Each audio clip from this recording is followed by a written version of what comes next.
This is a short video about leaking chain oil. This is a Husky 346, quite a nice saw, but this one used to leak chain oil.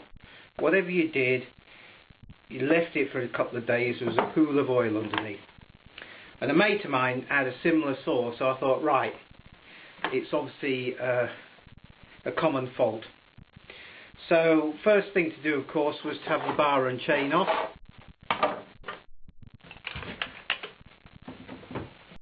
Always deal with this at the back, so you don't slip and go like that straight onto the chain. Make sure the chain breaks off before you take these side covers off, because the operating lever is part of the main body, but the chain brake is part of the side case.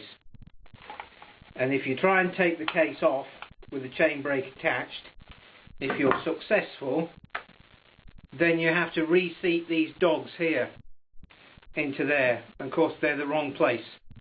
Anyway, that's that. So bar and chain off.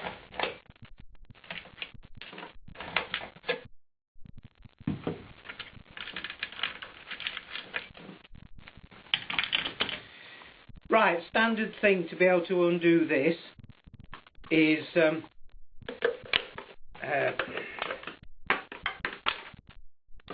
start cord in the plug hole.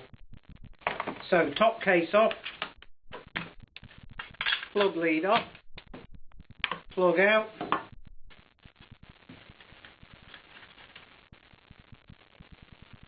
plug colour's not bad. Right, start cord. What we want to do is just have the piston coming up, and it's gone down, and it's about halfway up now. Just so we don't poke this cord straight into the exhaust port. So you poke that in there like that, and bring the piston up to there. Now on these Huskies, there's a little notch, and basically you belt it with a punch or a screwdriver or something like that to get that to spin that way.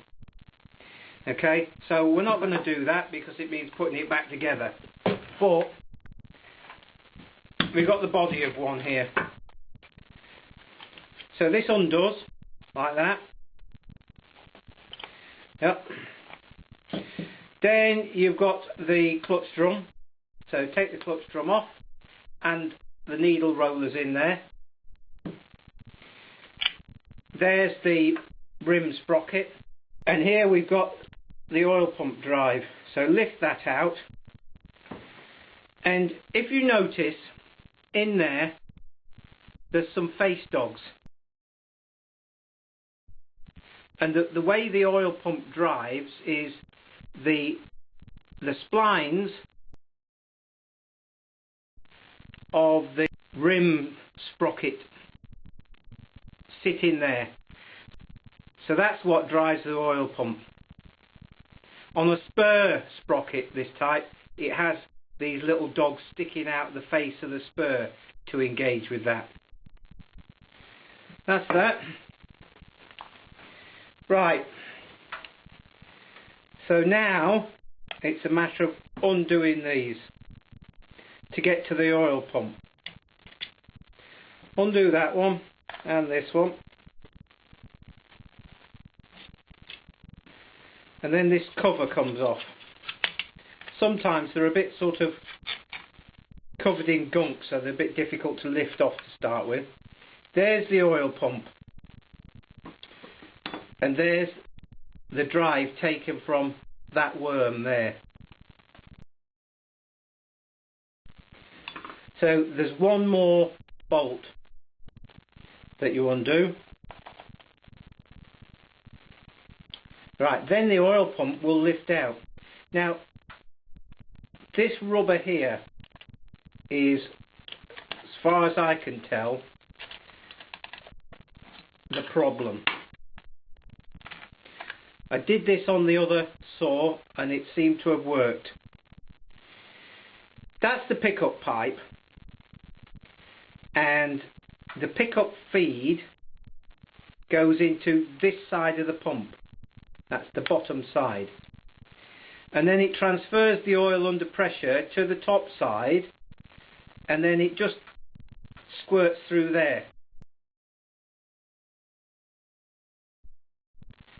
On the later models, these two bits in two sections split across the middle, which makes it even worse in some ways.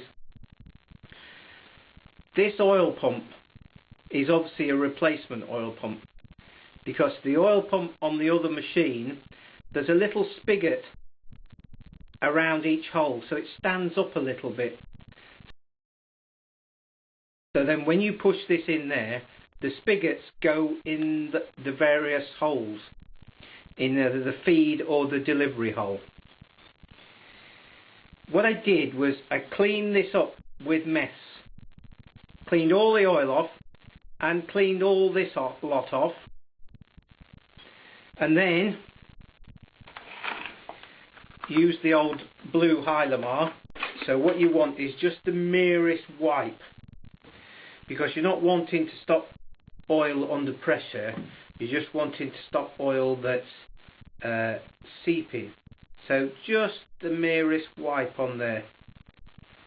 If you put a lot on, it'll block everything up, and then you'll be back in here cleaning everything up. So just a bit. That's the secret. And because it was dead clean, the Hylamar stuck to that, popped it in there, and then popped it back together. Like that adjustment screw goes down in that hole, and you just pop it back together, tightening everything up, put all the bolts in, and it seems to have worked. So instead of having to buy a new oil pump and then having no success in curing the oil leak, a little bit of Hylamar stops that.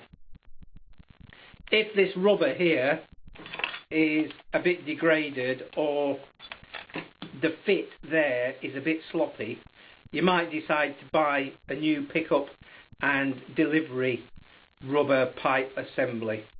But otherwise, just a little bit of goo just to stop it leaking when it's sat there for a day or two. I hope that helps.